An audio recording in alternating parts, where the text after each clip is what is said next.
여러분 반갑습니다. 일주일 잘 보내셨습니까? 예. 날씨가 이제 좀 더워집니다. 그죠? 더워지고. 초파일도 얼마 안 남았습니다. 저희가, 다음 달 5월 15일이죠. 초파일이 벌써 한 2주 조금 더 있으면 벌써 초파일입니다. 세월이 참 빠릅니다. 그죠? 예. 그리고 초파일이 돼서 지금 저희가 등을 뗐습니다. 등을 떼고, 이제 오늘 등을 좀 만들려고 합니다.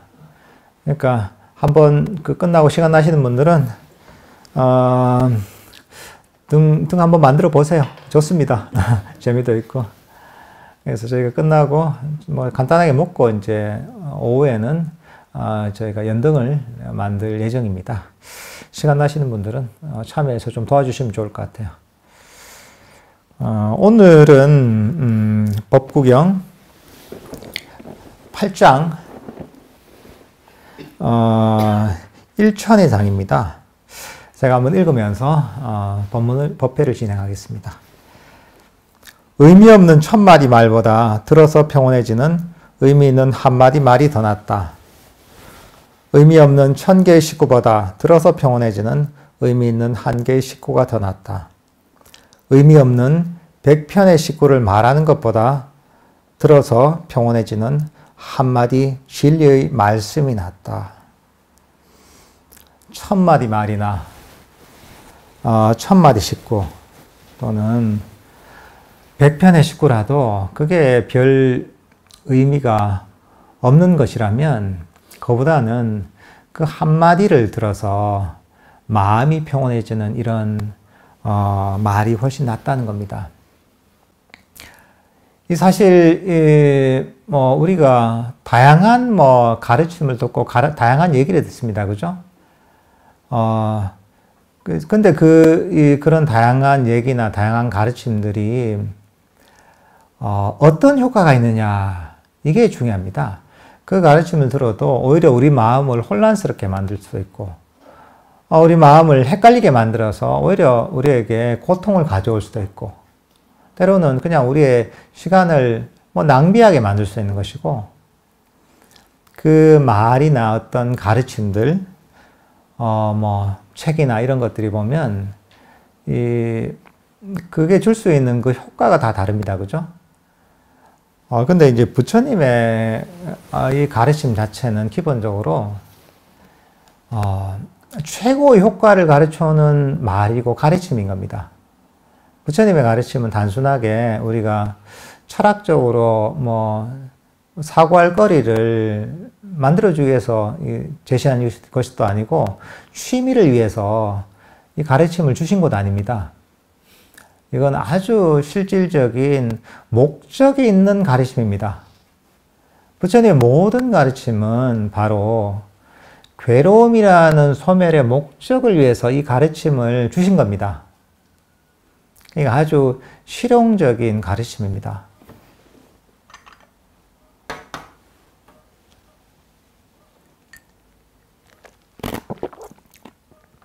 정말 이제 부처님의 어떤 근본 가르침을 이해한다면 이 경전들이 만약에 이제 서점에 꽂혀 있다면 어느 분야에 꽂혀 있어야 되냐 하면은 실용서에 꽂혀 있어야 되는 거예요. 그럼 이해를 하는 사람이에요. 이거는 실용서지. 왜냐하면 이거보다 더 현실적이고 이거보다 더 실용적인 가르침은 없습니다. 근데 보통 사람들이 불교하면 어떻게 좀 현실하고는 거리가 먼 것, 그죠?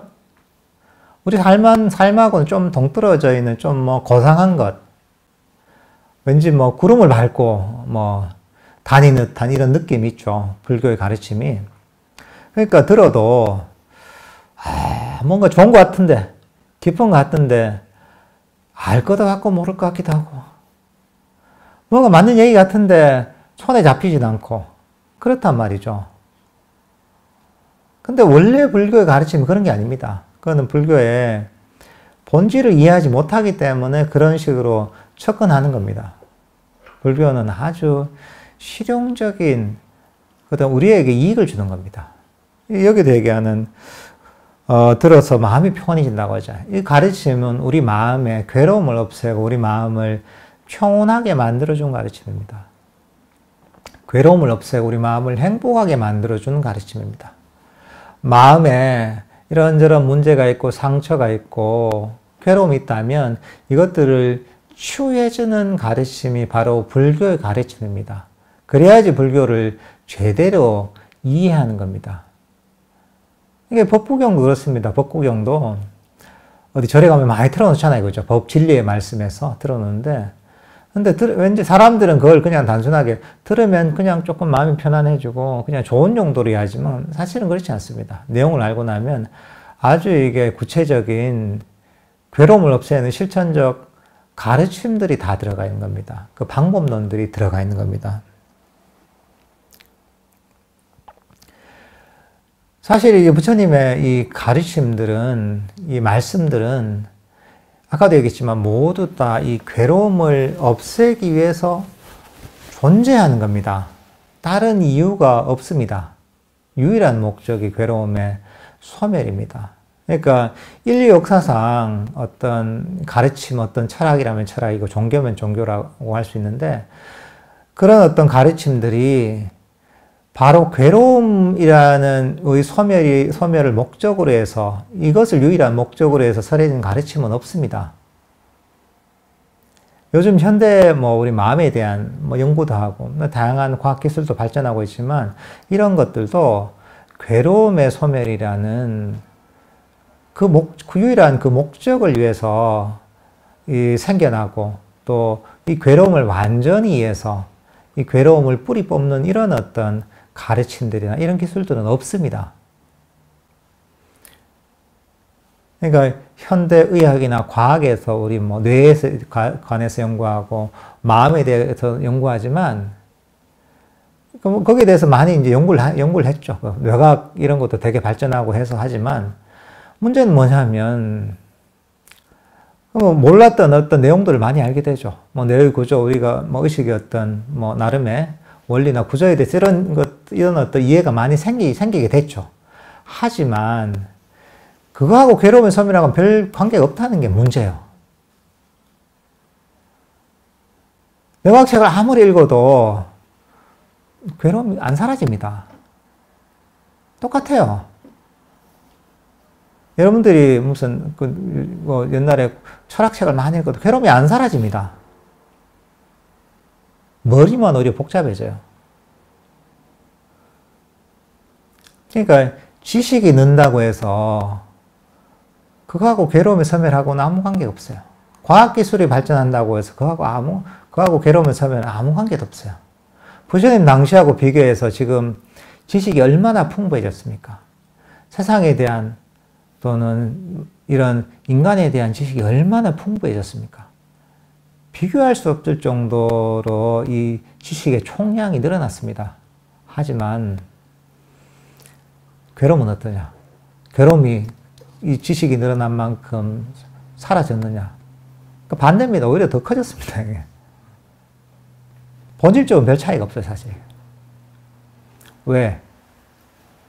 이 괴로움의 이런 어떤 지식이나 과학의 이 발전하고 그게 이제 괴로움의 소멸을 위해서 이런 지식이나 과학이 발전한 게 아니라는 거죠. 어쨌든 간에 사람들도 좀 더 편안하고 행복한 삶을 위해서 이런저런 기술도 개발하고 학문도 발전시키는 그런 것도 있지만 하지만 괴로움이 일어나는 근본 원리를 모르는 거야. 근본적으로 괴로움을 뿌리 뽑고 완전한 행복에 이르는 그 방법을 모르는 거야. 그러니까 인류 역사상 이걸 완전하게 안 보는 유일하게 부처님밖에 없는 겁니다.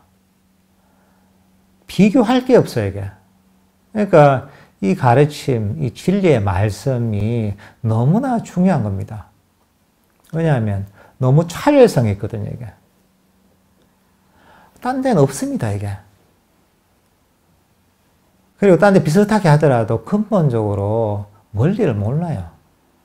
약간 이제 일부를 차용한 정도에 불과한 거죠.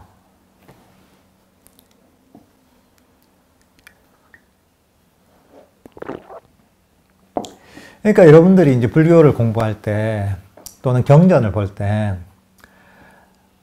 이 불교라는 게 어떤 속성을 가지고 있는지 알아야 되는 겁니다. 일단 이 목적이 무엇이냐. 이거는 바로 일종의 목적과 일단 그럼 이 용도가 무엇이냐. 바로 현실적인 괴로움의 소멸의 목적이다. 이걸 이해해야 되는 거야. 당연히 그 가르침들도 그 방향으로 이해를 해야 되는 거야. 이것들을 어떻게 내가 이해해서 어떻게 활용하면 내 마음, 나의 괴로움이 소멸될 것인가. 이런 관점에서 경전을 이해하면 그러면 경전을 훨씬 더 잘 이해할 수가 있습니다. 그리고 이것들은 단순하게 머리로 공부하는 게 아니라는 거죠. 이건 실용적으로, 아주 실용적이라서 실제로 괴로움의 소멸을 위해서 존재하는 것이고, 그러기 위해서는 머리가 아니라 이건 실제로 실천을 통해서 가능한 거죠. 이해가 필요하죠. 이해와 거기에 뒤따르는 실천이 필요한 거죠, 이게. 그러니까 여러분들이 그 세상에서 중요한 것과 덜 중요한 것들을 잘 구분해야 됩니다. 불교 공부할 때도 똑같습니다. 불교 공부할 때 사람들은 복잡한 이론을 불교 철학을 얘기하면 야, 이게 대단한갑다 여기잖아요. 대단하지 않습니다. 그게 기준이 되면 안 되는 거예요.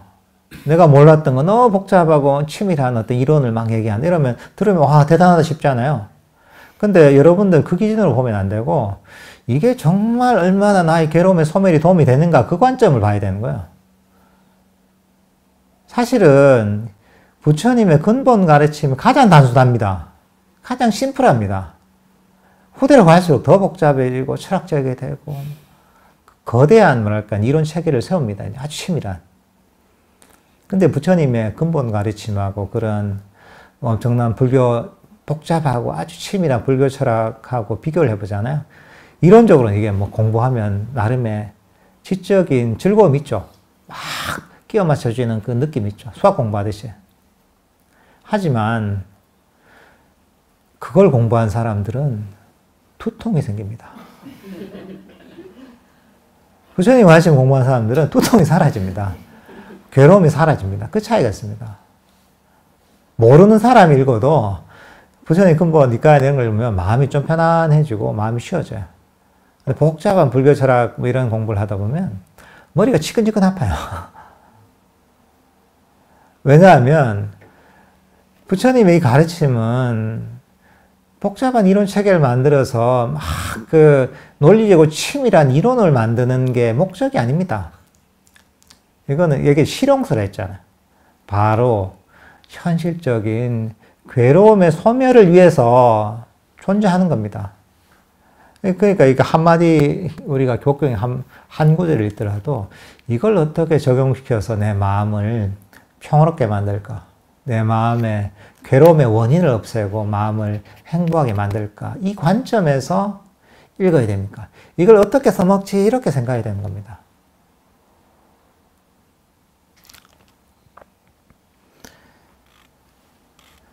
그 다음 한번 읽어보겠습니다. 전쟁에서 100만 대군을 정복하는 것보다 하나의 자신을 정복하는 사람이야말로 그는 참으로 전쟁의 가장 큰 승리자다. 다른 사람을 정복하는 것보다 참으로 자신을 정복하는 것이 더 낫다.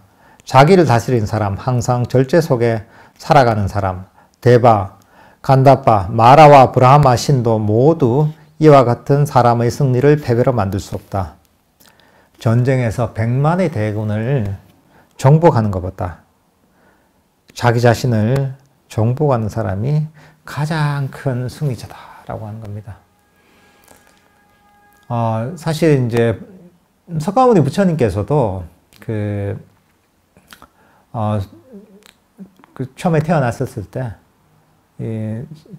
이런 수행하는 선인들이 와서 석가모니 부처님을 보고서 예언을 그렇게 했죠. 이 상호나 이런 걸 보니까 출가하지 않는다면 정말 세상을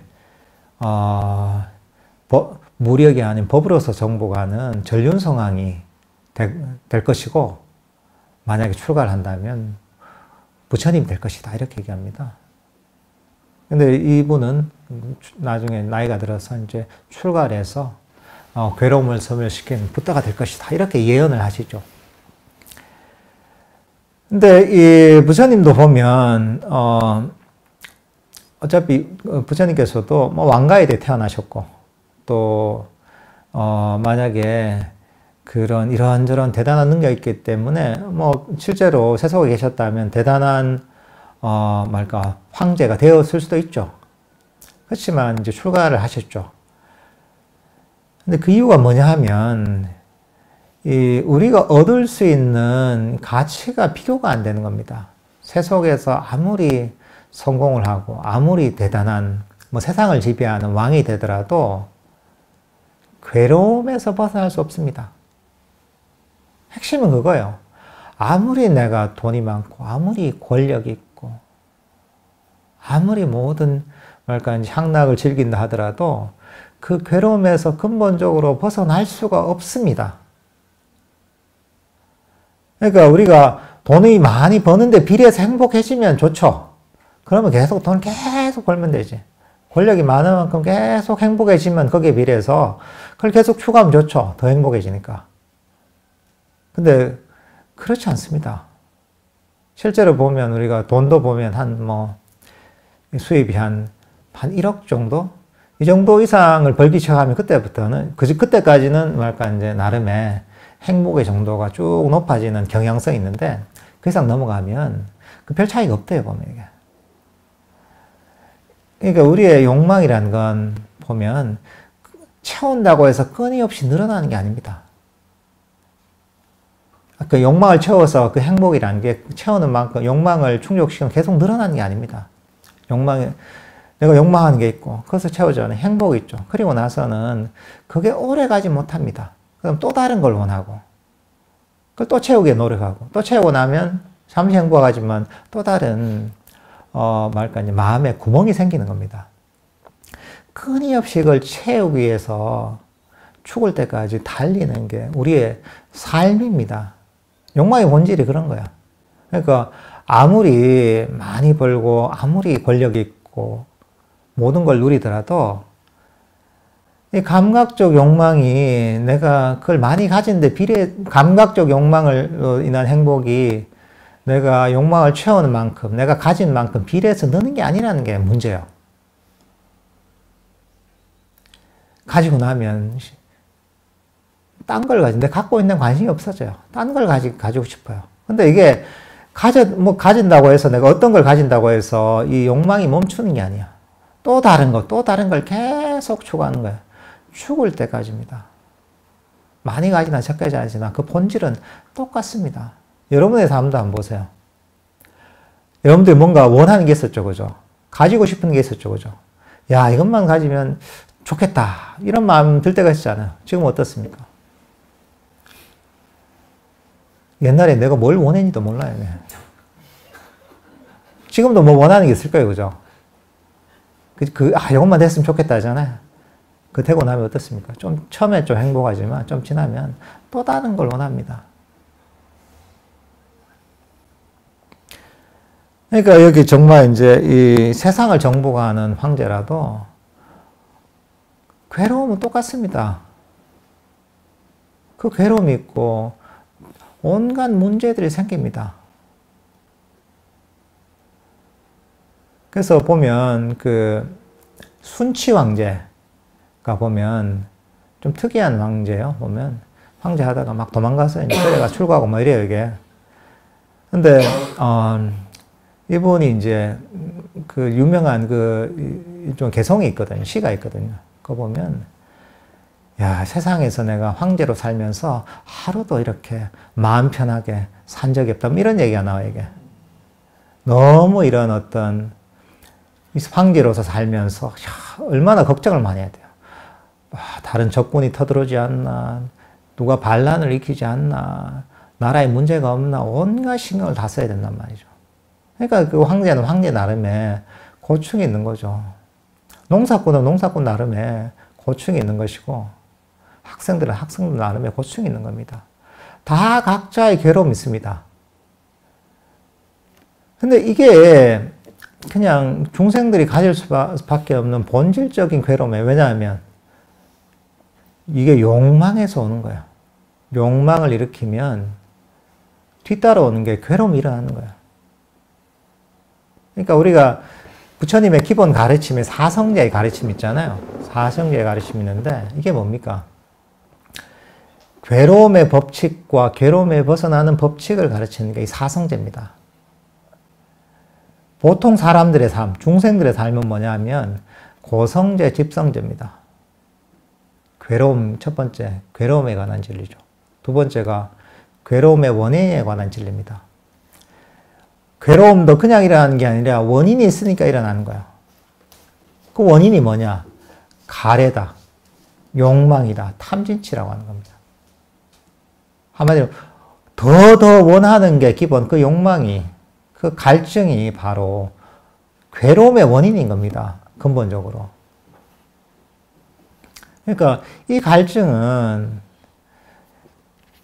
보통 우리가 이 5살짜리 꼬마애도 갖고 있는 것이고, 보통의 회사원도 갖고 있는 거, 주부도 갖고 있는 것이고, 대통령도 갖고 있는 것이고, 저 고대 모든 권력을 가진 황제도 똑같이 갖고 있는 겁니다. 가래와 욕망이 있기 때문에 어떻게 됩니까?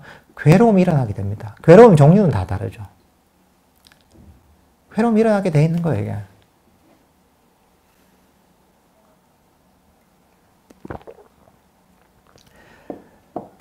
그러니까 이제 중생의 삶이라는 게 아무리 많이 가지고 아무리 남들이 부러워한 위치에 있더라도 뭐 거기서는 조금 부러워할 수 있지만 근본적으로 보면 이 괴로움에서 근본적으로 벗어날 수가 없는 겁니다. 요즘 같으면 보면 그 아주 젊은 친구들은 연예인들 되게 부러워하잖아요, 그죠? 무슨 오디션 프로그램 하면 뭐 몇만 명씩 지원한다더만 이게. 다들 그런 가수가 남들이 막 그 팬들이 환호하는 가수가 되고 싶어하고 뭐 그런 배우가 되고 싶어하는 사람 굉장히 많잖아요. 근데 제가 듣기에 보면 실제로 뭐 가수나 이런 그 친구들 중에 한 7, 80%는 다 약간 우울증 같은 게 다 있다고 하더라고요. 그러니까 남들이 굉장히 부러워하는 위치에 있지만 본인은 굉장히 괴로운 거죠. 정신적인 문제들을 갖고 있으니까. 그러니까 이게 정도의 차이는 있지만 다 비슷한 겁니다. 근데 부처님 뭐냐? 바로 사성제 중에 멸도성제를 가르치는 겁니다. 괴로움의 소멸에 이르는 길을 가르치는 겁니다. 멸성제가 괴로움에 소멸된 경지를 얘기하는 것이고, 도성제가 괴로움의 원인을 버리는, 아까 두 번째 했잖아요. 집성제, 괴로움의 원인을 버리는 방법론을 가르치는 거. 이게 팔정도고, 이게 불교 수행이고, 이게 사마타 위파사나고, 이게 아나파나사티고, 이게 자의명상이고, 걷기명상입니다. 바로 괴로움의 원인들을 우리가 이해하고, 이 괴로움의 원인들을 버리는 실천적 방법론을 제시해 주신 겁니다. 이 실천을 통해서 바로 끊임없이 더 하는 욕망을 버리는 것이고, 탐진치를 버리는 것입니다. 가래를 버리는 겁니다. 이거는 공식이에요, 그냥. 누구에게나 보편적으로 적용되는 겁니다. 괴로움이 일어나면 왜 일어나느냐? 집성제 때문에 일어나는 겁니다. 그걸 풀면 뭐 탐진치라고 할 수 있는 것이고, 5가지 장애라고 할 수 있습니다. 번뇌라고 할 수도 있습니다. 그냥 이렇게 돼 있어요, 그냥 누구나. 여기서 벗어날 수가 없습니다. 이 밖에서 벗어나는 괴로움의 원인이 없습니다. 그러니까 정확하게 뭐랄까, 이제 우리의 괴로움의 원인을 진단하신 거죠. 그리고 거기서 끝나는 게 아니라, 그러면 해결책을, 치료법을, 괴로움이라는 병을 치료한 치료법을 제시해 주는 게 바로 멸성제, 도성제입니다. 우리 팔정도라고 하죠. 정견, 정사의 정어, 정업, 정명, 정정지, 정념, 정정이라는 게 있잖아요. 이걸 개정의 사막, 사마타 위파사나라고도 할 수가 있습니다. 각각의 수행법들이 모두 다 이 가르침을 다 담고 있는 겁니다. 이걸 통해서 괴로움에서 벗어날 수가 있는 겁니다. 그러니까 이렇게 우리가 이 괴로움에서 벗어나 괴로움의 원인을 버리는, 가래를 버리는 수행을 하게 되면 우리가 진정으로 괴로움의 뿌리를 뽑기 때문에 괴로움에서 벗어날 수가 있는 겁니다. 어떤 황제도, 어떤 대통령도, 재벌도 괴로움에서 완전히 벗어나는 게 불가능합니다. 이 부처님의 가르침을 통해 수행을 하지 않으면. 근데 이 수행을 통해 자신의 괴로움의 뿌리를 뽑은 사람은 괴로움의 어떤 굴레에서 완전히 벗어났잖아요. 그러니까 그 상태가 어떻게 황제가 비교가 되겠습니까? 어떻게 재벌이 비교가 되겠어요? 비교가 안 되는 겁니다. 우리가 열심히 노력하는 게 뭡니까? 돈 많은 재벌조차도 야, 그래서 내가 성공하면 행복할 것이라고 그냥 생각하기 때문에 계속 달려가는 거예요, 이게. 보통 사람도 그렇고. 근데 실제로 본인이 의도한 바와는 다르다는 거죠. 우리 마음의 원리는 그렇지 않다는 거예요. 내가 많이 가진다고 행복해지는 게 아니라는 거예요. 일시적인 행복이 있지만 욕망을 충족시킨 행복은 어떻게 대가를 치러야 된다는 거예요. 그러니까 참 그런 거예요. 대가를 치를 수밖에 없습니다. 내 욕망을 충족시킨 행복은 토해내야 되는 거예요, 원래. 빨리 그 욕망을 충족해서 많은 행복을 얻으면 빨리 그 행복을 많이 토해내야 되는 거예요. 괴로움으로써 되갚아야 되는 거예요. 천천히 얻은 행복은 천천히 갚으면 돼요, 이제. 그러니까 중생들은 이 원리를 모르는 거예요. 그러니까 사성제를 이해한다는 게 너무 중요한 거예요. 어떻게 내 삶에서 괴로움이 일어나고 어떻게 해야 괴로움이 근본적으로 사라질 수 있는지를 모르면 아무리 노력해도 내가 원하는 그 각각이 원하는 진정한 행복을 이루는 것은 불가능합니다. 어떤 사람은 그럴 수 있습니다. 아니 뭐 굳이 행복해져서 뭐합니까 하잖아요. 그건 말만 그런 거야. 누구도 그냥 행복과 불행을 선택을 하면 행복을 선택합니다. 근데 사람들이 그 길을 모르는 거죠. 근데 그 길을 부처님께서 가르쳐 주신 겁니다, 이게.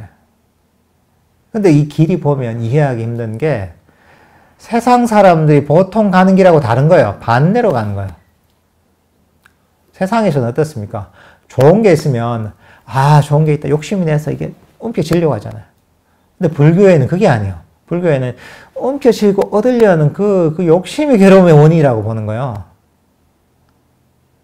그러니까 근데 불교의 가르침을 듣고서 수행을 하는 사람들도 이 내용을 이해하지 못하면 어떻게 하냐면 불교의 가르침이 있고 어떤 경지가 있고 깨달음이 있고 평화가 있고 삼매가 있다잖아요.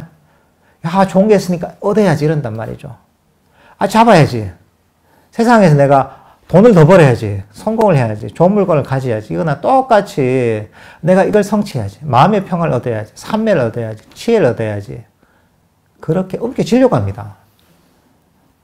거의 모든 사람이, 불교 공부하는 사람이 그렇게 합니다. 수행한 사람들. 근데 그거는 전혀 그 부처님의 가르침과 맞지 않은 겁니다. 사성제 봤잖아요. 움켜쥐려는 이 욕망이, 갈증이, 이게 바로 괴로움의 원인인데, 수행을 하면서도 이렇게 더 움켜쥐려고 하고, 더 하잖아요. 어떻게 그게 괴로움이 사라지겠어요? 그건 오히려 괴로움을 일으키는 거예요.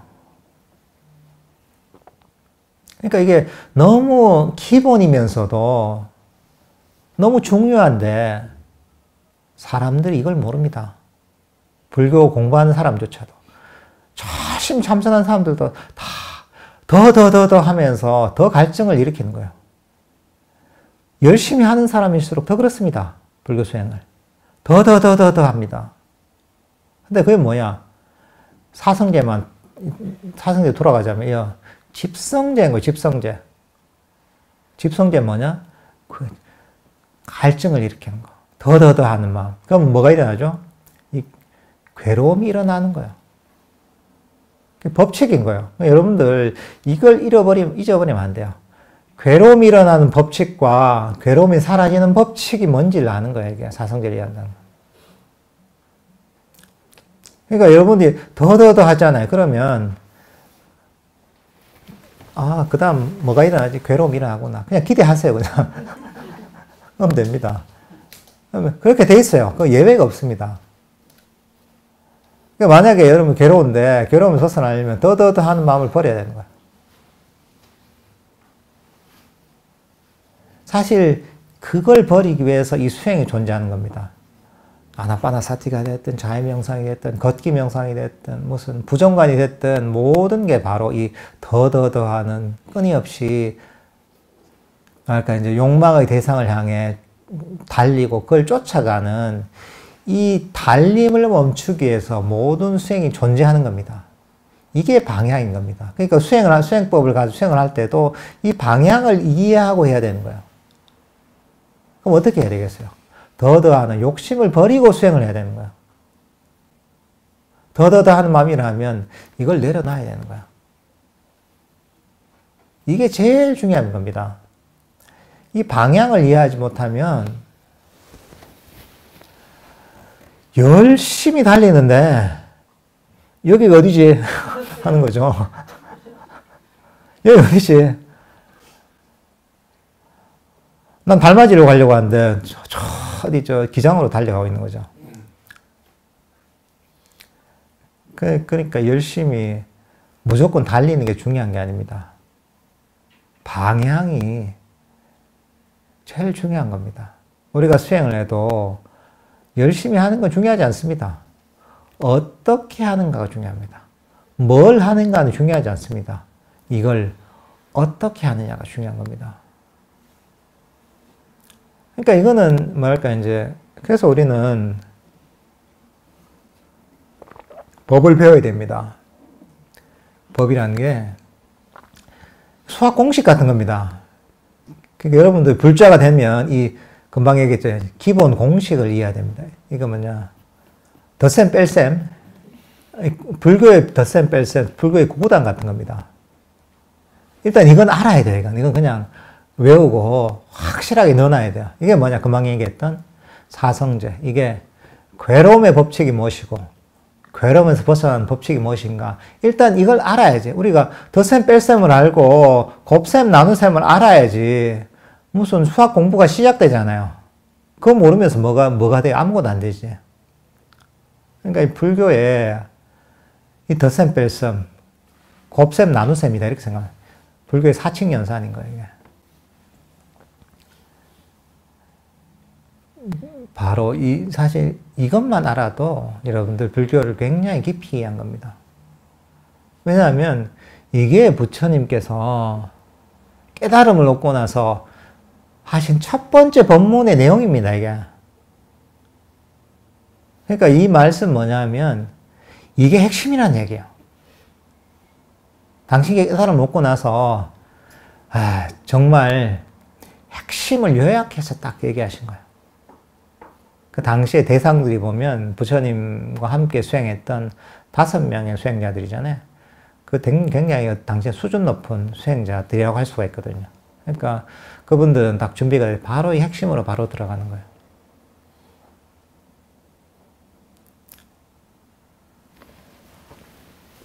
그러니까 이걸 이해하고 나서 이걸 기본으로 해서 나머지 불교를 이해해야 됩니다. 이 원리에서 불교의 가르침은 벗어나서는 안 됩니다. 이걸 벗어나면 불교가 아닙니다. 모든 수행법도 똑같습니다. 이 괴로움의 법칙과 괴로움에 벗어난 이 법칙인 사성제에서 벗어날 수가 없는 겁니다. 그러니까 이런 어떤 괴로움을 없애는 괴로움의 뿌리를 뽑는 수행을 하면 이거는 뭐 누구보다 비교할 수 없는 그런 존재가 되는 거죠. 그래서 이렇게 얘기합니다. 이런 자기 자신을 다스린 사람, 항상 절제 속에 살아가는 사람은 대바, 간다바, 마라와 브라흐마 신도 모두 이와 같은 사람의 승리를 패배로 만들 수 없다. 그러니까 천신과 대바가 일반적인 천신을 얘기하죠. 간다바가 뭐 음악과 뭐 노래의 신이라고 하죠. 그러니까 마하라, 뭐 불교에서 얘기하는 악마, 브라하마 같으면 가장 높은 신을 뭐 브라하마라고 보통 표현하거든요. 이런 어떤 신과 절대적인 존재들조차도 그 사람을 어쩌지 못하는 거죠. 그런 사람들보다 훨씬 뛰어난 존재가 되는 거죠. 이런 신들도 사실은 복을 짓거나 수행을 해서 그런 세계에 태어났지만 괴로움에서 완전히 벗어난 존재들이 아닙니다. 이 존재들도 윤회하는 겁니다. 이 존재들도 이 존재의 수명이 다한 다음에 때로는 악처로 태어나기도 하고 선처로 태어나기도 합니다. 아직도 업의 굴레에서 벗어나지 못한 존재들이에요. 근데 수행을 통해 번뇌를 완전히 뿌리 뽑고 괴로움의 뿌리를 뽑은 사람은 이 업의 굴레에서, 윤회의 굴레에서 완전히 벗어난 존재가 되는 거죠. 다달이 천가합바나로, 천가합바나라는 건 이제 당시에 이제 화폐 단위 같아요. 굉장히 좀 높은 단위 같아요, 이게. 천가합바나 가면 엄청난 돈을 얘기하는 겁니다. 천가합바나로 매달 100년 동안 희생제를 지낸다 하더라도 만일 잠시라도 잘 수행한 분에게 예경을 올린다면 그 예경이 100년의 희생제보다 낫다. 당시에는 뭐 동물이나 이런 것들을 죽여서 제사를 지내는 이런 게 되게 횡행했었거든요.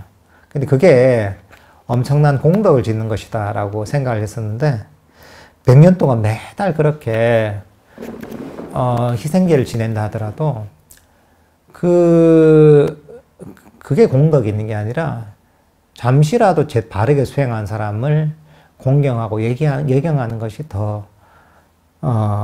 훨씬 더 낫다라고 얘기하는 겁니다. 왜냐하면 뭐 사실은 사람들은 그냥 이런 의식 있잖아요. 그냥 뭐랄까 이제 이 업의 원리에 대해서 이해하지 못하고 그냥 하던 대로 전통적으로 내려온 대로 의식을 하는 경우가 많습니다. 그게 어떤 결과를 갖고 오는지를 잘 모르면서 하는 경우가 많습니다. 희생제 같은 건 사실은 오히려 악업을 많이 짓죠.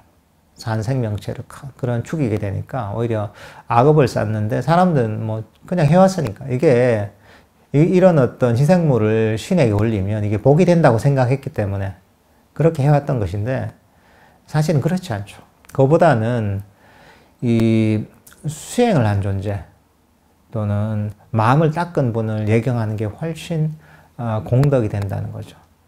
일종의 이제 그런 겁니다. 이게 우리가 이 복을 짓잖아요. 복을 짓는데 원리가 그런 겁니다. 농사를 짓는 사람이 내가 씨를 뿌리잖아요. 씨를 아주 척박한 곳에 뿌릴 수 있잖아. 돌밭에다. 때로는 뭐 자갈 위에다 뿌릴 수도 있는 것이고, 때로는 씨앗을 조금 이제 보통의 어떤 밭에 뿌릴 수도 있는 것이고, 아주 기름진 밭에 뿌릴 수도 있잖아요. 그러면 이제 이제 토질에 따라서 정말 척박한 것이 뿌리면 그 자랄 수가 없죠, 그죠? 보통의 밭에 뿌리면 뭐 보통 적당하게 자라고, 아주 기름진 곳에 뿌리면 이 작물이 너무나 잘 자랍니다. 이 복을 심는 것 똑같습니다. 내가 어디에 심냐에 따라서 이게 때로는 그냥 그게 죽어버리고, 그게 그 복이 자라지 못하고 사라지기도 하고, 때로는 조금 자라기도 하고, 이게 아주 풍성한 결실을 낼 수도 있는 겁니다. 사람이 숲에서 100년 동안 불을 섬긴다 하더라도 만일 잠시라도 잘 수련된 분에게 예경을 올린다면 그 예경이 100년의 불의 제사보다 낫다.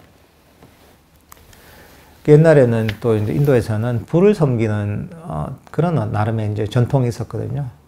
이제 그런 사람들이 많았기 때문에 그런 것보다 바르게 수행한 사람들을 예경하고 섬기는 것이 훨씬 복이 된다는 거죠. 이 세상에서 공덕을 찾는 사람은 무슨 재물이든 무슨 헌공물이든 1년 내내 바칠 것이다. 그러나 이 모든 것들은 바르게 걷는 분께 드리는 예경 공덕의 4분의 1에도 미치지 못한다. 그러니까 이제 공덕을 당시에도 마찬가지입니다. 공덕을 쌓기 위해서 뭐 희생제를 올리기도 하고, 또는 뭐 어떤 제사를 지내기도 하고, 뭐 이런 게 많았죠, 이제. 근데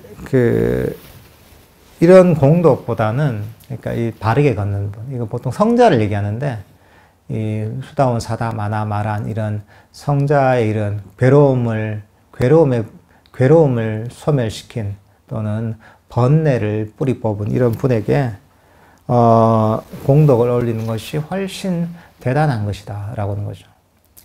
아까도 얘기했다시피 아주 기름진 곳에 씨앗을 뿌리는 것 같죠. 그러면 아주 큰 결실을 얻을 수가 있는 겁니다. 사실 이게 부처님께서는 우리가 아까 괴로움의 원인을 소멸시킨다고 했잖아요. 가래를 버리는 이런 데서 보면 그런 여러 가지 수행의 방법론들을 가르쳐 주셨단 말이죠. 근데 잘못 오해하면 그냥 마음만 이렇게 내가 잘 쓰면 그것만 수행인가? 그건 아닙니다. 사실 수행은 보시와 지게에서 시작하는 겁니다. 여기서 얘기했다시피 여기 보시에 관한 얘기가 나오는데, 보시를 통해서 보면 부처님은 처음에는 보시 지게 법문이 굉장히 많습니다. 왜냐하면 이걸 통해 복을 짓고 복을 바르라는 얘기예요. 이걸 통해서 내가 좋은 선처에 태어날 수 있는 공덕을 짓는 겁니다. 복을 지면서. 그리고 그런 곳에 태어나서 여러 가지 좋은 환경에서 태어날 수가 있게 되는 겁니다. 여러분들이 지금 선원에 와서 법을 들을 수 있는 이유도 뭐냐면 복이 있으니까 오는 겁니다. 만약에 여러분이 한국이 아니라 지금 전쟁이란 우크라이나에 태어났다, 팔레스타인에 태어났다 이러잖아요. 그러면 생각도 못 합니다. 그냥 정말 이 생명을 정말 보존하기 위해서 거기에 완전히 매달리는 것이지, 내 마음을 닦고 괴로움의 원인이 없어 이런 생각조차 못 합니다.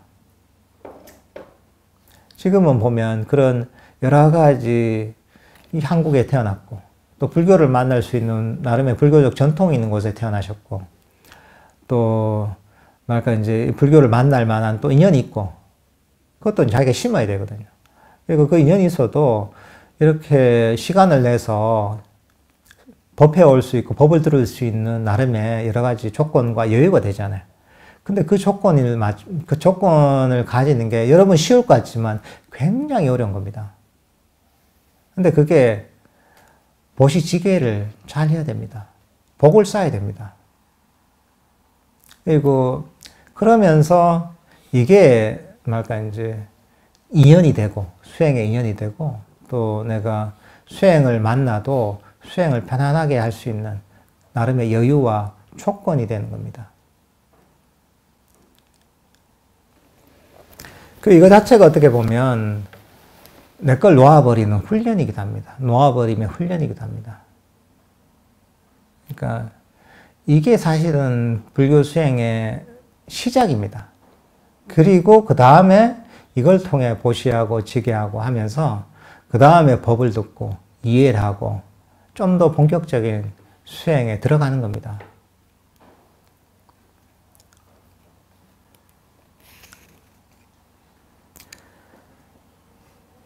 그 다음에 평소 사람들을 존경하고 어른들을 항상 존경하는 사람에게 수명, 아름다움, 행복, 강건함의 4가지가 증가한다. 우리가 아까 축원에 나오죠, 그죠? 사람이 주위 사람들을 존경하고 사람을 존경하는 사람에게 수명과 아름다움과 행복과 건강함, 이 4가지가 생긴다는 거죠. 그러니까 이게 주위 사람들에게 부드럽게 잘 해야 됩니다, 여러분들. 그리고 가까이 있는 부모님이나 가까이 있는 어른들을 또 잘 모셔야 되는 거죠. 이게 이 복을 가져오는 겁니다. 예로부터 그런 게 있습니다. 어른을 잘 모시는 분들이 다 잘 됩니다, 대체로. 되게 복을 빨리 받아요, 이게. 그러니까 이제 우리나라의 어떤 이제 경로 사상이 상당히 좋은 겁니다. 그럼 이런 주위 사람들을 공경하고 또 어른들을 잘 존경하는 사람에게 수명과 아름다움, 행복과 건강이라는 복이 생긴다. 이렇게 얘기하십니다. 계행이 없고 선정이 없는 사람의 100년의 삶보다 계행을 지키고 선정이 들어 사는 사람의 하루의 삶이 낫다.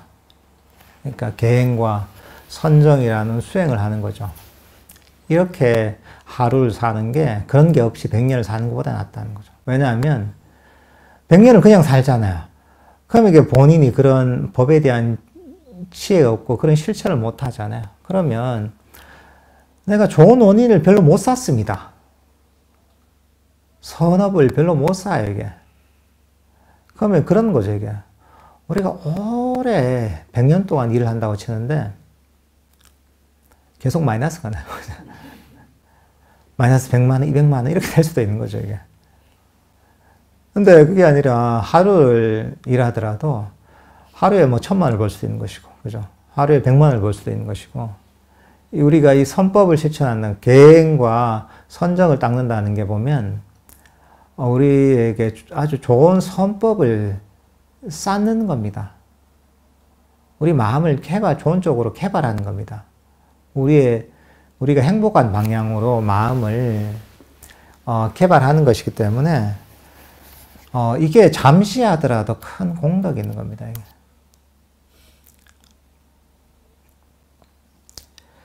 지혜가 없고 선정이 없는 사람의 100년의 삶보다 지혜롭고 선정에 들어 사는 사람의 하루의 삶이 낫다. 이것도 마찬가지죠. 이제 수행을 하지 않는 사람의 삶보다 수행을 해서 지혜와 삼매를 개발한 사람의 하루의 삶이 훨씬 낫다는 거죠.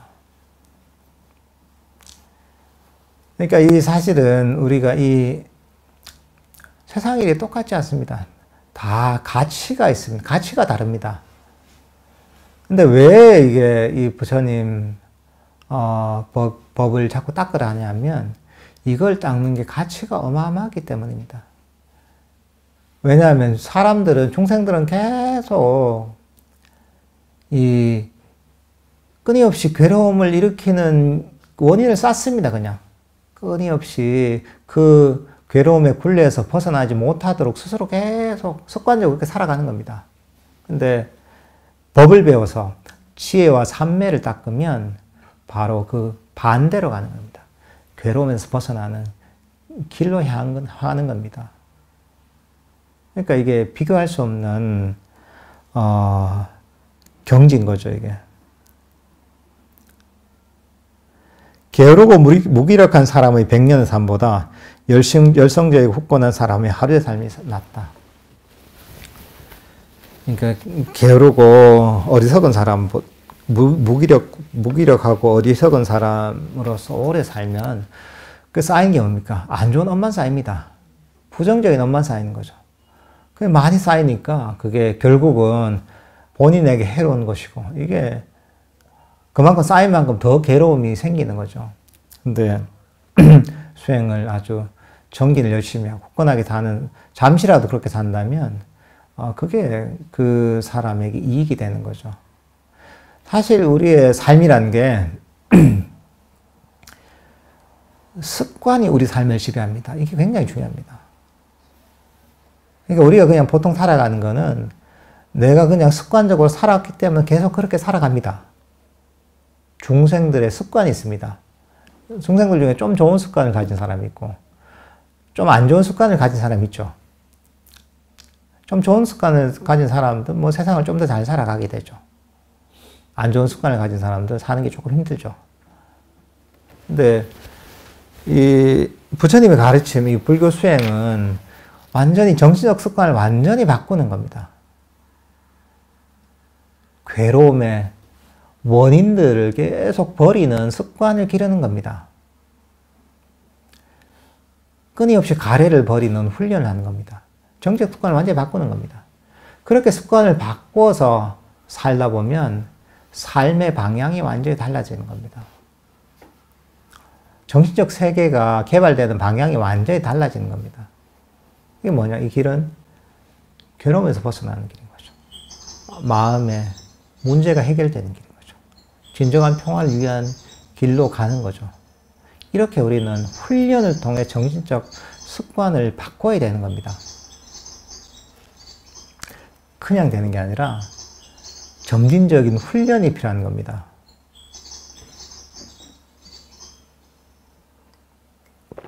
여러분들도 이 불교 공부하면서 단순하게 뭐 듣고 본문 듣고 이 정도로 끝내면 안 됩니다. 들은 것을 배운 대로 일상에서 훈련을 시켜야 됩니다. 훈련을 시켜서 정신적 습관을 바꿀 때까지 훈련을 시켜야 됩니다. 근데 그게 습관이 우리가 수행하는 게 습관이 되잖아요. 이러면 습관이 되면 쉬워집니다. 원래 모든 게 처음이 가장 어렵습니다. 근데 점진적으로 노력해서 습관이 되면 훨씬 힘이 덜어집니다.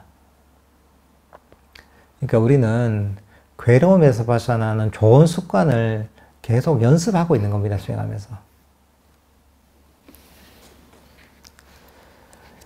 일어남과 사라짐을 보지 못하는 100년의 삶보다 일어남과 사라짐을 보는 하루의 삶이 낫다. 일어남과 사라짐이라는 이 조건 지어지는 걸 보는 거죠. 이게.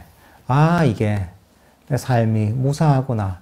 생각이 일어났다 사라지는 무상하구나. 내 몸이라는 것도 영원하지 않구나. 이런 어떤 통찰이 있는 거죠. 통찰이 있다 보면 거기에 대한 집착이 사라지는 겁니다. 집착이 사라지면 괴로움이 사라지는 겁니다. 무상함 또는 연기의 지혜가 생기는 거죠. 이게 내 몸이라는 게 이것도 영원한 게 아니라 결국 일어났다 사라지게 되는 거구나. 내 생각이라는 게 영원한 게 아니라 실체가 없거나 일어났다 사라지는 것이구나. 모든 것이 그렇구나 하는 것을 깨닫게 되면 집착이 사라지고 흔들리던 마음이 고요해집니다. 마음의 괴로움이 사라집니다.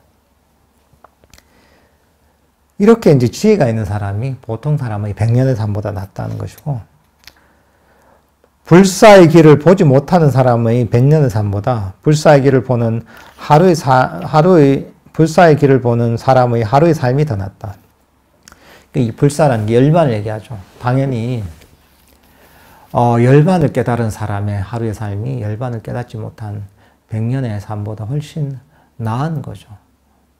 열반을 본 사람은 괴로움에서 완전히 벗어난 사람이죠. 근데 보통 사람 100년 살아도 100년이 끝이 아니에요. 또 100년 살고 나서 다시 똑같은 사이클을 시작하는 겁니다. 업에 따라서 좋은 곳에 태어나기도 하고 나쁜 곳에 태어나기도 하고 시작하는 겁니다. 그러니까 이제 불교라는 게 두 가지 측면이 있습니다. 하나는 우리가 살고 있는 현재의 삶 있잖아요. 여기서 이 불교 공부가 현실적인 괴로움의 소멸을 이끌어내는 겁니다. 요즘 그 미국의 대학 병원이나 이런 데서도 보면, 또 과학적으로도 보면 괴로움의 어떤 이 불교 명상이 괴로움을 없앤다는데 여러 가지 스트레스나 마음의 문제를 해결하는 데 효과가 있다는 거 증명이 됐잖아요. 그리고 실제로 우리가 불교 수행을 해보면 현실적인 여러 가지 괴로움이 소멸되거든. 현재의 살면서 내가 경험할 수 있는 이익이죠. 마음의 괴로움을 없애는, 마음을 평화롭고 행복하게 만드는, 마음에 이런저런 문제를 해결해주는 실질적인, 현실적인 효과가 있죠.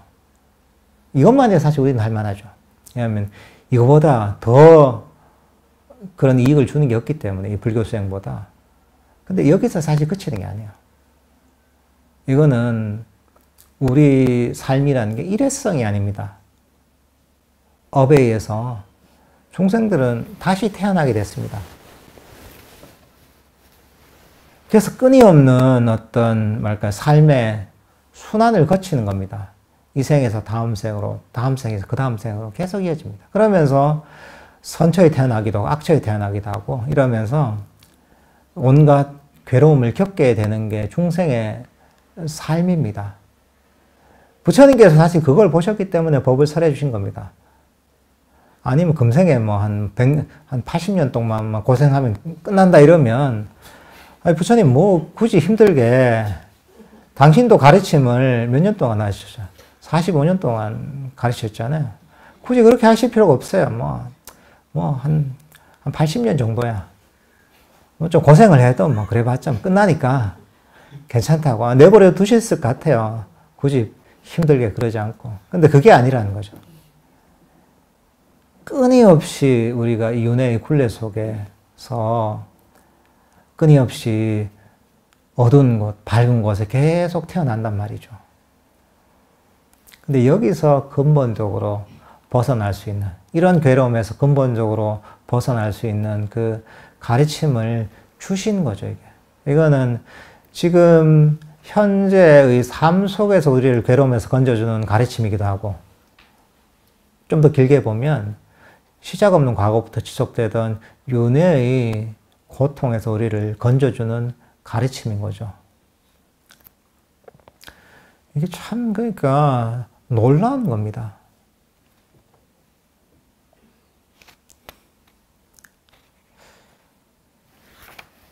최상의 진리를 보지 못하는 사람의 100년의 삶보다 최상의 진리를 보는 사람의 하루의 삶이 더 낫다. 그렇죠. 최고의 진리를 알고, 최고의 진리를 안다는 것은 단순하게 모든 것을 안다는 게 아닙니다.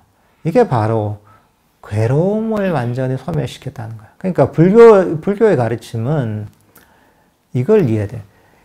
이게 유일한 목적이 무엇이냐 할 때, 우주적 진리를 아는 게 목적이 아닙니다. 세상의 이치를 아는 게 목적이 아니에요. 이렇게 말해서 내가 남들이 모르는 선문답을 할 수 있는 게 목적이 아니에요. 그와 관계없습니다. 불교의 목적은 괴로움의 소멸이 목적입니다. 불교에서 진리라는 건 뭐냐? 괴로움을 없애주는 게 진리입니다. 담마가 뭐냐?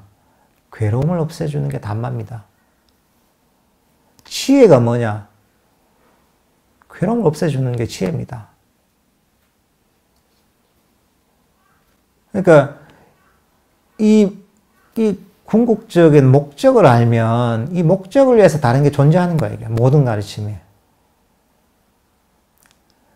그러면 이제 불교의 각각의 가르침들이 어떻게 이해하는지 방향이 나와요. 모든 가르침들도 괴로움의 소멸을 위해 존재한다. 그 관점으로 모든 불교의 가르침들, 불교의 모든 개념들을 이해할 수가 있는 거예요. 만약 이런 방향으로 이해하지 못하면 그냥 머리에서 온갖 이론만 왔다 갔다 하는 거예요.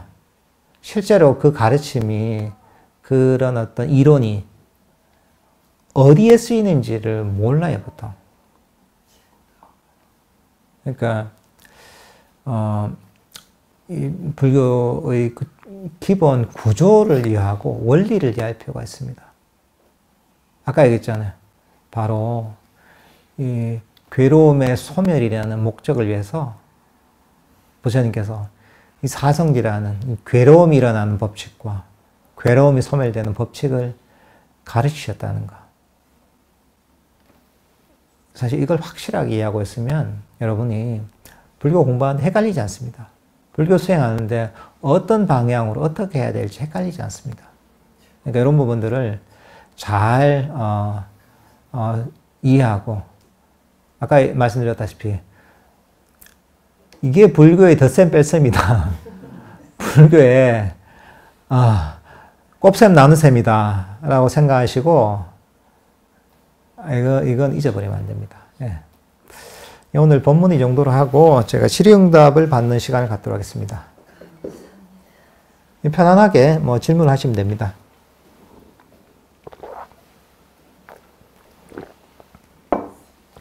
예, 저쪽에서 질문하시면.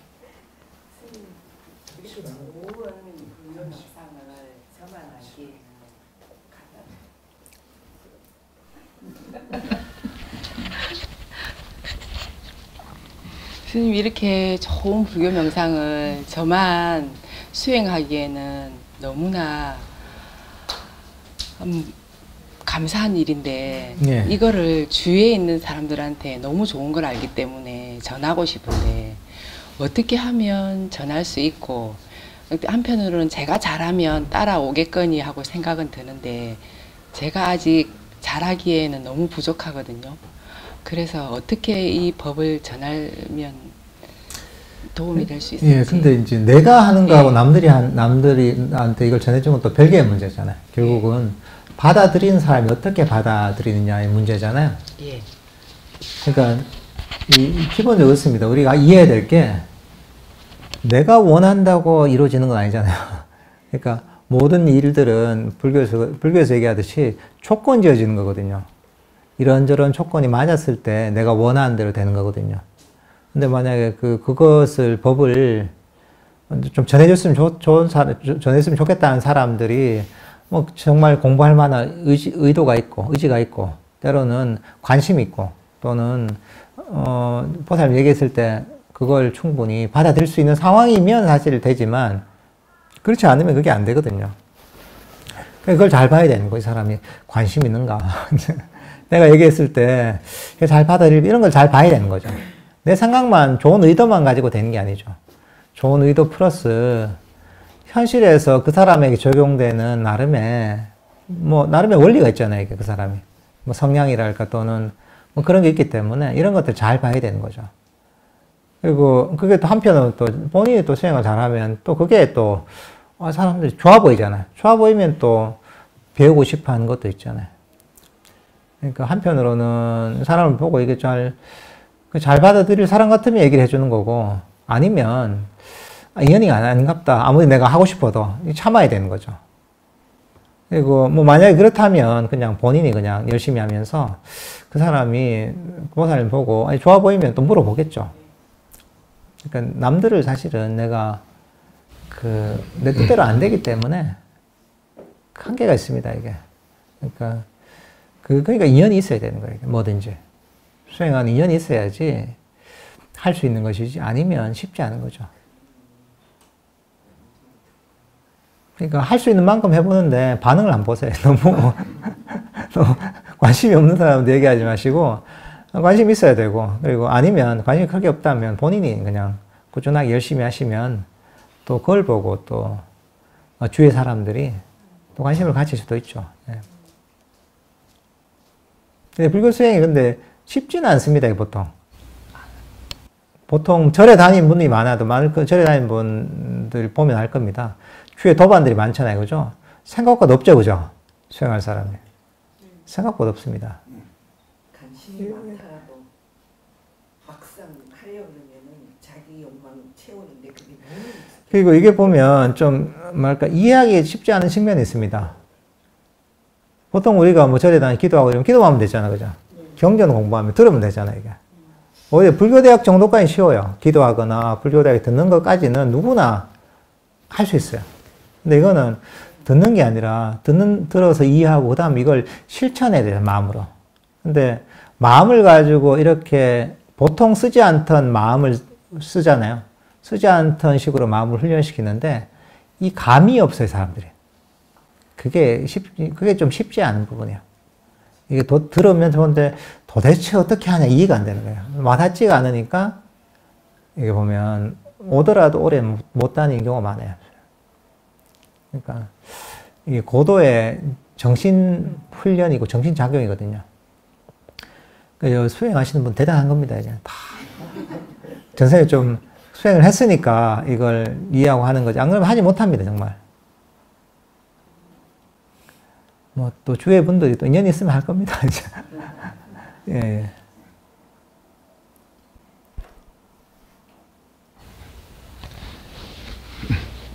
명상을 많이 하면 몰입에 들어가는 시간이 점점 더 단축이 될까요? 그렇죠. 아무래도 우리 마음도 훈련이 되거든요. 이 뭐든지 인과의 법칙을 따릅니다. 훈련을 하다 보면 점점 익숙해진단 말이죠. 우리가 뭐 운동을 할 때도 그렇고, 공부를 할 때도 그렇습니다. 자꾸 하던 것 익숙해집니다. 그리고 노력이 적게 필요해집니다. 근데 안 하던 걸 새로 시작하면 처음엔 다 힘들죠, 그죠? 시간도 많이 걸리죠. 마음도 비슷합니다. 마음도 계속 훈련시키다 보면 마음의 장애들이 점점 사라집니다. 그러니까 명상을 하는 게 좀 더 쉬워지는 거죠, 이게. 점점. 그 개발되는 만큼. 그러니까, 그렇지만 이게 계속 이렇게 발전하는 건 아닙니다. 계속 이렇게 쭉 발전하는 건 아닙니다. 때로는, 이제, 보통은 계단식으로 발전하는 거죠. 이렇게 발전하는 거죠. 발전하더라도. 그렇지만 이제, 중요한 건 그 배운 대로, 그 법을 배운 대로 그대로 하다 보면 어쨌든 간에 인과의 법칙에 의해서 발전하게 돼 있는 겁니다, 이게. 근데 보통 이게 그렇지 않은 경우에는 본인이 그 배운 대로 안 하는 경우가 많아요. 배운 대로 법에 따라 쭉 하다 보면 어쨌든 간에 점진적으로 발전하는 방향으로 가게 돼 있습니다, 이게. 그래서 이 명상을 하는 것도 발전하는 만큼 점점 쉬워지는 겁니다. 그리고 처음엔 장애가 많거든요. 그러니까 장애가 많고 서툴기 때문에 좀 재미가 좀 없습니다. 근데 명상을 좀 해서 장애가 좀 사라지면 거기서 좀 즐거움이 생기거든요. 그러면 명상을 하는 게 훨씬 또 쉬워지죠. 그러니까 명상이 발전하면서 점점 그런 장애가 사라지고, 장애가 사라진 만큼 수행하는 것도 더 수월해집니다.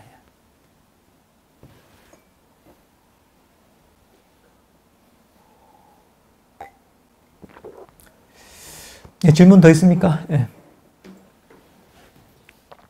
선생님, 그러면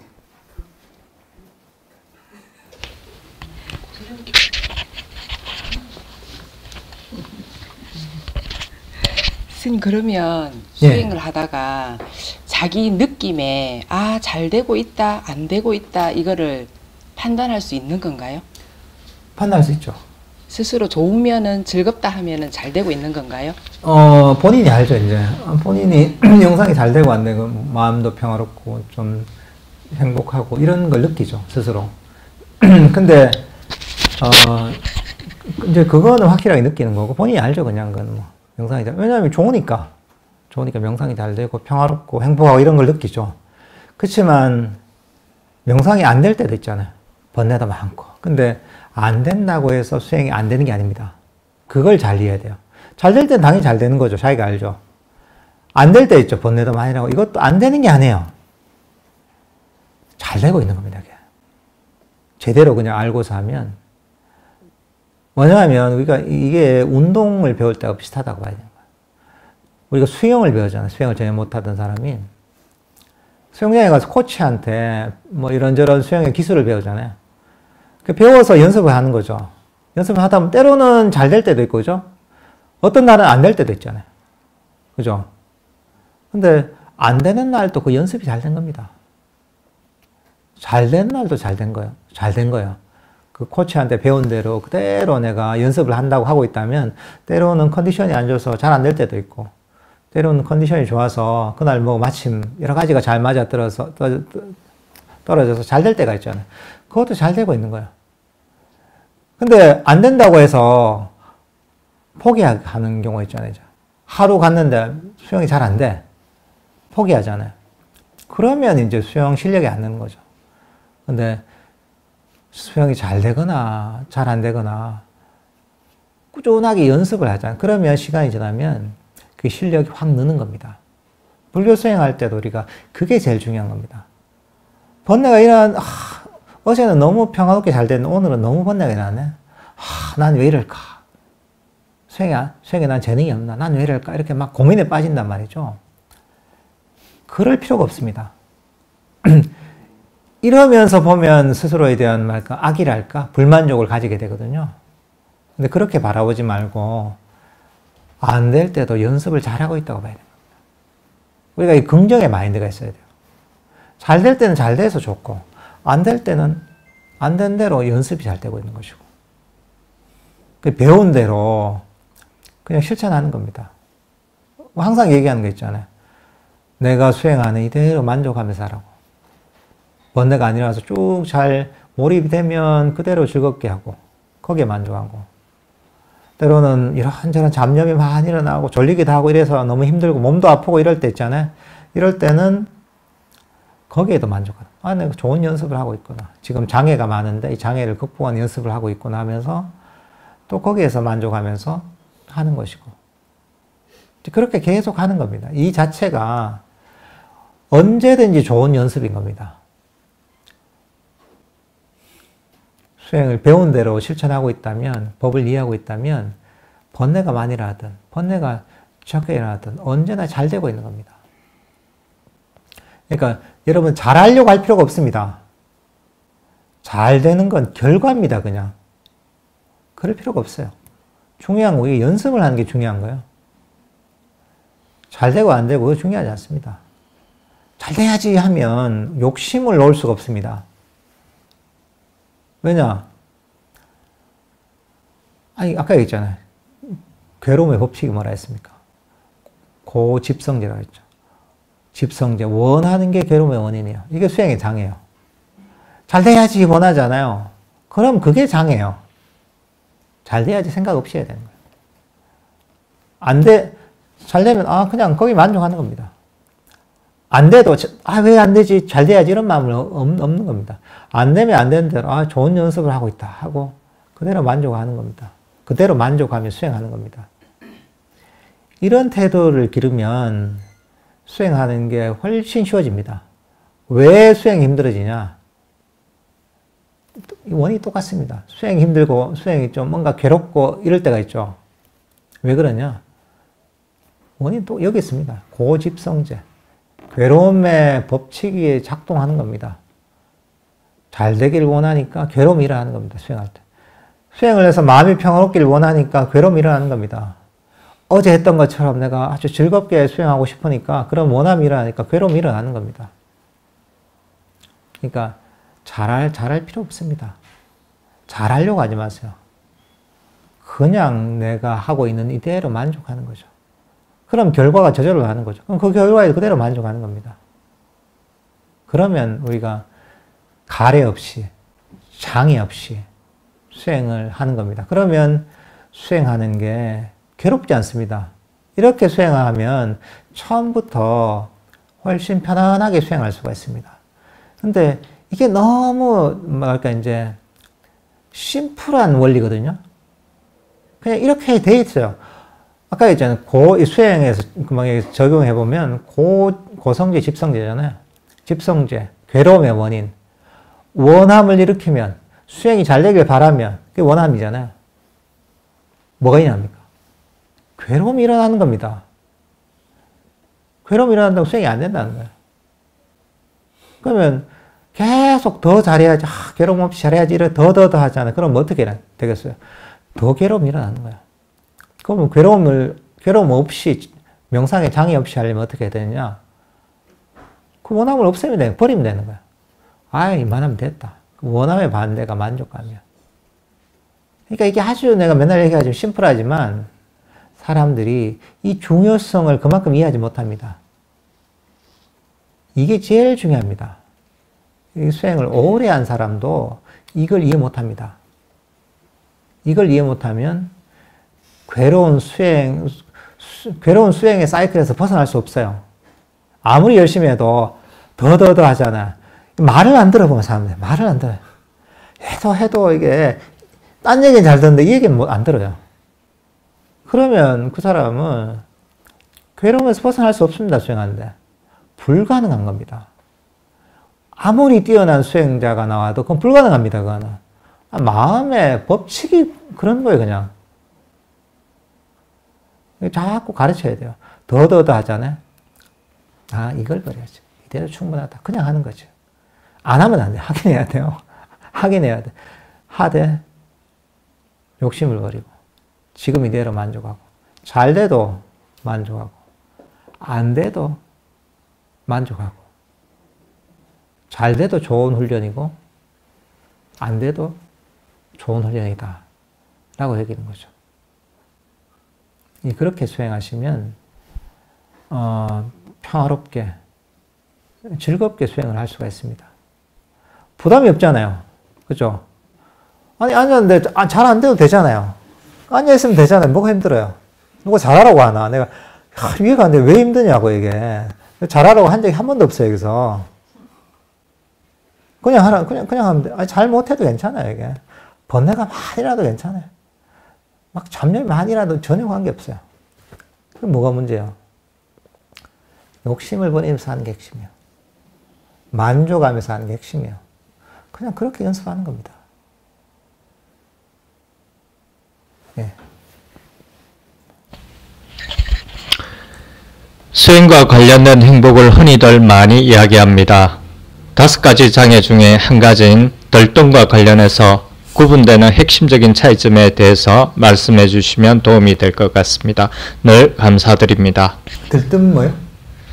들뜸과 관련해서 구분되는 핵심적인 차이점에 대해서 들뜸에 대해서? 네. 흔히 들뜸이라고 하면 마음이 이 자리에 머물러 있지 않는 거죠. 지금 법문을 듣고 있는데 마음이 지금 저녁 맛집에 가 있거나 친구하고 약속에 지금 마음이 가 있거나 또는 아침에 싸웠던 이런 생각이 든다거나 이러잖아요. 마음이 지금 이 순간에 머물러 있지 않고 여기저기로 떠다닌 거죠. 과거로 가기도 하고 미래로 가기도 하고 공상으로 가기도 하고 이게 들뜸입니다. 본질은. 명상을 할 때는 명상 주제에 마음이 가 있는 게 아니라 다른 생각으로 온갖 생각으로 뻗쳐나가는 거. 이게 들뜸이죠. 들뜸의 특징은 마음이 여기저기로 떠다니는 겁니다. 여기 갔다가 저기 갔다가 왔다 갔다 하는 거죠. 마음이 멈춰있지 않은 거예요. 본질은. 그러니까 우리 마음의 속성은 뭐냐면 마음이 끊임없이 움직이잖아요. 그러면 마음이 지칩니다. 정신적 에너지가 소진이 됩니다. 기본적으로. 그러니까 마음이 정신적 에너지가 모일 수가 없어요. 계속 소진이 돼요. 근데 우리 마음은 만약에 마음이 멈추잖아요. 멈추면 정신적 에너지가 모입니다. 이 신기하게 그렇습니다. 그러니까 우리가 명상 주제를 가지고 알아차리잖아요. 그러면 마음이 여기저기 떠다니는 마음이 멈추는 거예요. 마음이 이 순간에 멈추는 거죠. 이 순간에 명상 주제함에 함께 멈추는 겁니다. 이 순간에 멈추면 정신적 에너지가 모이기 시작합니다. 마음이 깨어나기 시작합니다. 마음이 밝아지기 시작합니다. 이게 삼매가 개발되는 과정이고 이게 마음챙김이 개발되는 과정입니다. 그래서 사실은 우리의 삼매라는 것 또는 마음챙김이라는 것은 단순한 집중이 아닙니다. 이거는 깨어있는 멈춤이 핵심이에요. 마음이. 멈춤은 어떻게 멈출 수 있냐? 멈추는 건 의지로 멈출 수 없습니다. 이걸 알아야 돼요. 그러니까 마음이 들뜨잖아요. 들뜨니까 마음을 꽉 잡아서 내가 움직이지 말아야지 하는 거 이런 거 있잖아요. 이런 건 어떤 것이냐? 이 컵 속에 물이 있단 말이죠. 물을 우리 마음이라고 치면 이걸 꽉 잡아가지고 컵 속에 물을 멈추려고 하는 거 똑같습니다. 의지를 가지고 들뜨는 마음을 멈추려고 하면. 어떻습니까? 이렇게 잡고 있으면 어떻습니까? 처음에 좀 이제 움직임이 덜해지겠죠. 근데 시간이 지나면 어떻습니까? 10분, 20분, 1시간, 2시간 지나면 어때요? 팔이 달달달 떨리겠죠. 아파가지고. 의지로서 내가 들뜨는 마음을 가라앉히는 것, 멈추는 것은 이렇게 내가 이 컵을 손으로 들고 있는 거와 똑같습니다. 근데 보통은 이렇게 마음을 가라앉히려고 해요. 그러니까 이게 시간이 지나면 왠지 모르게 힘드는 거예요, 이게. 왠지 모르게 힘이 들어요, 이게. 왜? 들고 있으니까. 오래 진짜 의지가 강해서 계속 들고 있잖아요. 그러면 죽을 것 같은 거예요, 이제. 보통 그 정도 안 하니까 왠지 모르게 힘들지 약간 이 정도만 느끼는 거예요. 오래 안 들고 있으니까. 근데 실제로 이걸 놓으면 어떻게 됩니까? 놓으면 처음에는 이게 이 놓은 충격 때문에 출렁거리죠. 근데 좀 지나면 어떻습니까? 금방 컵 속에 물이 멈춥니다. 이게 놓아버리는 겁니다. 욕심을 버리는 거예요. 가라앉히는 욕심을 버리는 거예요. 마음을 쉬는 겁니다. 아까 했잖아요. 만족하는 게 바로 쉬는 겁니다. 또는 이해를 통해 놓아버리는 게 쉬는 겁니다. 마음이 멈추는 거죠. 이렇게 되면 금방 멈춥니다. 마음이 가라앉습니다. 그러니까 마음이 들뜰 때 수행을 할 때 있잖아요. 수행할 때 마음이 들뜰 때 의지로서 막 하려고 하면 잘 안 됩니다. 마음이 왜 들뜨느냐? 근본적으로는 이 순간에 만족스럽지 않은 거예요. 이 순간이 별로 마음에 안 드는 거예요, 이게. 탐탁지 않은 거예요. 그러니까 마음이 이 생각, 저 생각 떠도는 겁니다. 만약에 여러분이 이 순간에 정말 마음에 들지 않아, 딴 생각이 안 납니다. 여러분들 어떤 상황에서 엄청나게 즐거운 상황이 있죠. 어떻습니까? 딴 생각이 안 나죠, 그죠? 시간 간 줄 몰라요, 이게. 친구하고 얘기하는데 너무 재밌어, 얘기가. 어떤 시간이 금방 가죠, 그죠? 그 순간이 만족스럽고 흥미진진하면 딴 생각이 안 납니다. 들뜸은 뭐냐면 이 순간에 만족스럽지 않다는 것, 불만족이 있다는 걸 보여주는 겁니다. 그래서 들뜸을 멈추려면 이 순간에 만족하려고 해야 돼요. 이 순간을 마음에 들게 만들어야 되는 거예요. 그러니까 그러려면 어떻게 해야 되냐? 관점을 바꿔야 돼요. 왜냐하면 이 순간이 불만족스러운 건 이 순간에서 내가 안 좋은 게 보인다는 거예요. 안 좋은 게 보니까 딴 데로 도망가고 싶지. 그럼 어떻게 하면 되겠어요? 안 좋은 건 보지 말고 좋은 것만 찾아보는 거예요, 이게. 우리가 여기 창밖에 보면 건물이 지금 올랐단 말이죠. 태양광, 이게 보면 좀 보기 싫단 말이죠. 태양광 전지판이. 그러니까 이것만 보면, 저걸 빨리 치워야 되는데, 이 풍경을 가리네. 이렇게 볼 수도 있잖아요. 요것만 보면. 근데 그게 아니라 이거 잘라서 보는 거죠. 바다 이 부분 있잖아요. 딱 잘라서 보면 어떻습니까? 아, 바다 뷰가 참 좋네. 한단 말이죠. 그러니까 우리는 잘라서 볼 수 있습니다. 어떤 것이든지 좋은 점이 있단 말이죠. 예를 들어 본문이 지금 좀 길어지잖아요. 이렇게 생각할 수 있어요. 스님 끝날 때가 됐는데, 배도 고프고, 언제 끝내시나, 왜 질문을 또 해가지고 또 이제 길어지게 끝날 것 같았는데, 아까 10분에.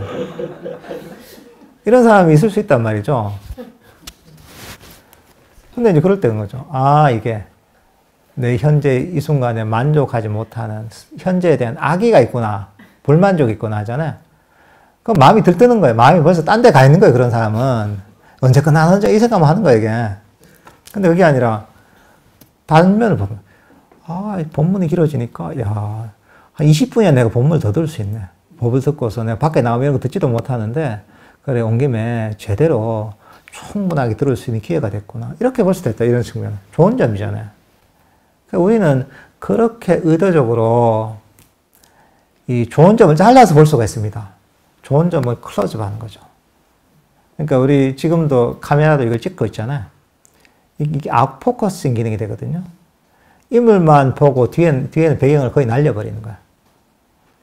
우리도 그렇게 할 수 있는 거야. 딱 내가 좋은 점을 포커스를 맞추고 나머지를 날려버리는 거야. 아웃포커싱을 시키는 거야. 그럼 뭐냐면 좋은 게 보이잖아요. 그러면 만족스러운 거야. 만족스러움 이 순간이 머물게 되는 거야. 머물면 들뜨지 않아요. 그러니까 지금 우리가 우리 사무실에 보면 부처님 사진을 찍어 놓은 게 있거든요. 우리 이 옆에 계신 입상인 블레싱 붓다 부처님도 그렇고 뒤에 있는 부처님도 그런데 제가 불상 사진 잘 찍었어요. 잘 찍어서 이걸 인화를 했거든요, 크게. 뭐냐면 이걸 굉장히 성스럽고 아름다운 부분을 딱 포착을 한 거예요. 그러니까 사진을 보니 굉장히 너무 아름답게 나온 거죠.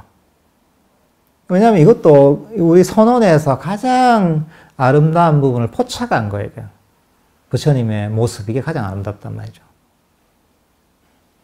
그렇죠. 만약에 그게 아니라 내가 이걸 보는 게 아니라 먼지 이런 거 있죠. 먼지. 약간 결벽증 있는 사람은 예민하잖아요. 이 먼지가 있네. 여기에 포커스를 맞추는 사람은 이 불상이 안 보여요. 먼지가 보이는 거예요, 이게.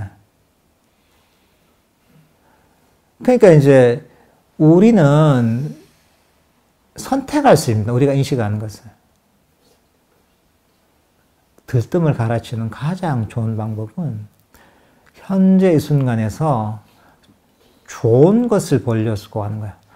그래서 만족감을 일으키면, 좋은 걸 보면서 만족감을 일으키면 마음이 들뜨지 않습니다. 수행할 똑같아요. 수행할 때도 자꾸 마음이 들뜨잖아요. 그럼 이 수행의 좋은 점을 생각하는 거예요. 저도 사실 수행을 그렇게 많이 하거든요. 제가 보험사에서 정진할 때, 그때 정진을 되게 오래 해가지고 좀 피곤했어요, 몸이. 너무 오랜 시간 좌선을 하다 보니까.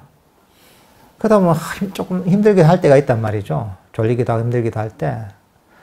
그럴 때마다 이런 생각하는 거죠. 그러니까 뭐랄까 졸리거나 힘들 때는 거기에 포커스가 맞춰져 있는 거죠. 그죠? 불만족이 생기죠. 그럴 때 마음을 돌리는 거예요. 야, 내가 보니까 그러면서 어떤 생각을 하냐면 밖에 지금 그 세속에서 인연이 있던 그 지인들을 생각하는 거죠. 아, 내 지냈던 친구들이나 뭐 선배들이나 후배들이 지금 뭐 하고 있을까? 대부분 다 직장에서 지금 열심히 일하고 있겠네. 서류 더미에 파묻혀가지고 주말 되면 애들 돌보고 또 뭐 집안일 하고 그죠? 뭐 또 술 마시러 가고 근데 나는 어떠냐 지금. 야, 이 대골 같은 이런 선원에서 밥도 다 해주고 맛있게 불도 다 떼주고 수행하라고 시간표까지 내가 딱 이제 정해주고 좌복도 좋은데 아무 생각 없이 정진할 수 있게 할 수 있잖아. 이런 생각하니까 너무 기쁜 거예요, 이게. 너무 좋구나. 그러니까 이게 비교를 통해서 이 좋은 점을 보는 거죠, 이게. 이제 모든 불만족이 싹 사라지는 거죠. 그러니까 이게 우리가 이런 인식이 이런 겁니다. 한 생각 돌려버리면 완전히 달라지는 거예요. 그러니까 모든 상황에서는 좋은 측면이 있습니다. 이걸 잘라서 봐야 됩니다. 잘라서 보면서 들뜨는 마음을 가라앉혀야 됩니다. 그리고 좋은 점을 보면서 여기에 만족감을 일으키는 거죠. 그럼 딴 데로 도망가지 않습니다, 마음이. 의지로 사는 게 아닙니다. 이런 지혜가 있어야 돼요.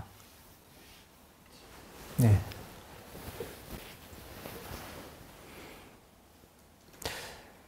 예, 오늘 뭐 조금 늦어졌는데, 예. 오늘 법회는 이 정도로 끝내도록 하겠습니다. 다들 수고하셨습니다. 사홍선 있겠습니다. 예.